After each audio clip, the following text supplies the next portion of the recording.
अलका और संदीप को कोरोना से ठीक हुए 2 महीने हो चुके थे, पर अजीब सी कमजोरी थी जो जाने का नाम ही नहीं ले रही। कहाँ तो रात दिन भाग भाग कर पहली मंजिल से नीचे जिनकी तरफ जाने को चक्कर कोई गिन ही नहीं सकता। पर अब तो अगर ऊपर जाती तो वापस ऊपर बेडरूम तक आने में नानी याद आ जाए। संदीप ने तो ऊपर ही बेडरूम में अपना थोड़ा थोड़ा वर्क फ्रॉम होम शुरू कर दिया था। थक जाते तो फिर आराम करने लगते, पर अलका क्या करे। हालत संभलते ही अपना चूल्हा चौका याद आने लगा। अलका और संदीप एक हॉस्पिटल में 15 दिन एडमिट रहे थे।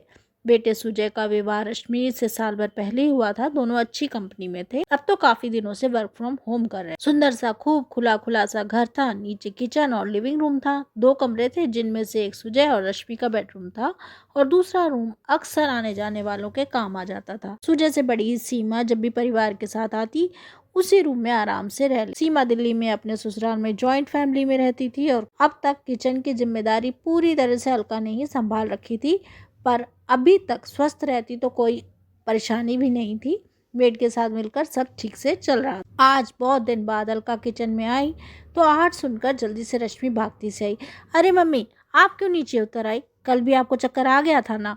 पसीना पसीने हो गई थी आप। मुझे बताइए क्या चाहिए आपको? नहीं कुछ चाहिए नहीं, बहुत आराम कर लिया, थोड़ा काम शुरू कर। कहते कहते अलका की नजर चारों तरफ दौड़ी। उसे ऐसे लगा जैसे यह उसकी किचन है ही नहीं, किसी और की किचन में खड़ी। अलका के चेहरे के भाव समझ गई रश्मि। बोली, मम्मी आप सब तो बहुत लंबे हो, मैं तो आप सबसे लंबाई में बहुत छोटी हूँ। मेरे हाथ ऊपर रखे डब्बों तक पहुँच ही नहीं पाते थे और भी जो सेटिंग थी वह मुझे सूट नहीं कर रही थी, तो मैंने अपने हिसाब से किचन नए तरीके से सेट कर ली। गलत तो नहीं किया ना? क्या कहती अलका? शौक सा लगा उसे किचन का बदलाव देखकर।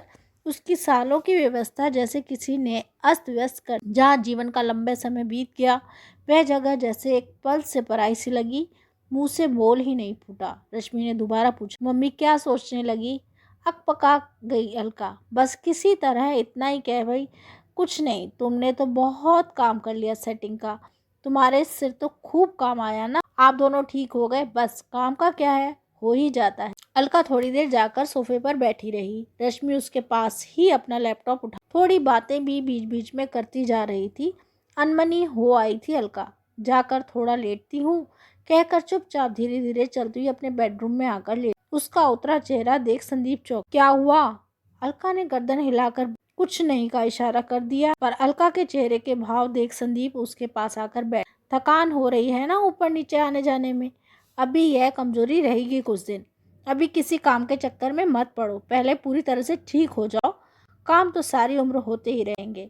अलका ने कुछ नहीं कहा, बस आंखें बंद कर चुपचाप। लड़ाई झगड़ा चिल्लाना गुस्सा करना उसके स्वभाव में ना।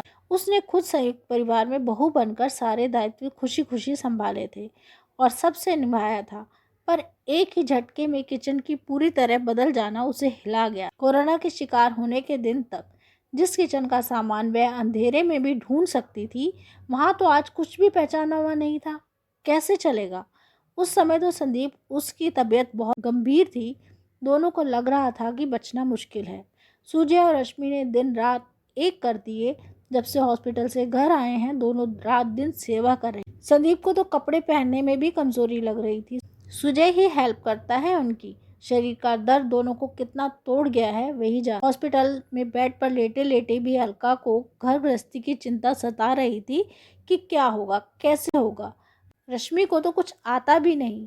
यह सच था कि रश्मि को कुकिंग ठीक से नहीं आती थी, पर इन दिनों गूगल पर यूट्यूब पर देख देख कर उसने सब कुछ बनाया था। उनकी बीमारी में उनकी डाइट का बहुत ज़्यादा ध्यान रखा। अलका की पसंद का खाना सीमा को फ़ोन कर कर के पूछ पूछ कर बनाया था। सीमा उस समय आ नहीं पाई थी, पर वह परेशान होती कि रश्मि ही उसे तसल्ली देती, वीडियो कॉल करवा देती। अचानक विचारों ने करवट सी ली और आज किचन में जो बदलाव देखकर मन में टूटा सा था अब जुड़ता सा लगा। जब ध्यान आया कि जब रश्मि बहू बनकर आई थी तो उसे अलका ने और बाकी सब लोगों ने यही तो कहा था कि यह तुम्हारा घर है, इसे अपना घर समझकर आराम से बिना संकोच के रहो। तो वह तो अपना घर समझकर ही तो पूरा मन से हर चीज़ हर काम कर रही है। ये जो किचन में उसने सारे बदलाव कर दिए अपना घर ही तो समझा होगा ना। किसी दूसरे की किचन में कोई इस तरह से अधिकार नहीं जमा सकता ना।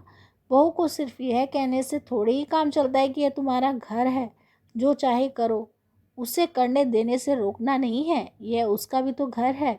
अलका सोच रही थी कि उसे बहुत परेशानी होगी, वह प्यार से अपनी परेशानी बता देगी, नहीं तो सब ऐसे ही चलने देगी जैसे रश्मि घर चला रही है।